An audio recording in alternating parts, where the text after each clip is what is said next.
আমাদের জগন্নাথ মন্দিরের জগন্নাথের রথযাত্রা উপলক্ষে কালেকশন করতে যাচ্ছিল।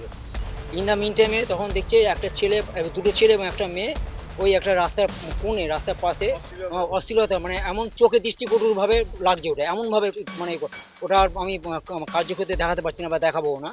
তখন আমার ভাই বা ওই বুবাই যারা ছিল তারা বলছে, এই এটা তো একটা রাস্তা, এখানে দাঁড়িয়ে এইভাবে কেন এই অসভ্যতামি করছিস কেন?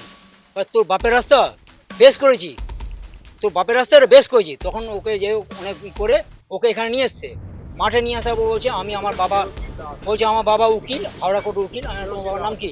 ওই আমার বাবার নাম এই। তা তোমার বাবার নাম যখন এটা, তা তোমার বাবা আমি চিনি, আমি বললাম। তখন আচ্ছা, আজকে রাতে এসছে প্রায়, কবে? আজকে রাতে 50 থেকে 60 জন এসেছিল, 25টা বাইক এসেছিল, এক একটা বাইকে 2 জন 3 জন করে এসেছিল। মানে বিভৎস অবস্থা, মানে বাইক দাঁড় করিয়ে, মানে বাইকে স্ট্যান্ড না করা অবস্থা, বাইক মানে উল্টে পড়ে যাবে সেই অবস্থায়।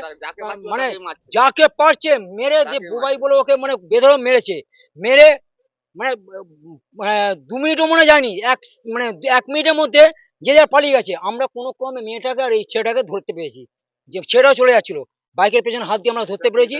যে কোনো ক্রমে এই দুটোই আমাদের কাছে উইটনেস ছিল। এর সঙ্গে আরো অনেক প্রায় 50 থেকে 60 জন মানে ছেলেরা ছিল, মেয়ে একটাই ছিল। এই হচ্ছে ঘটনা। এই তারপরে আমার নাম কমল কমল কমল ঘোষ। পেছনটা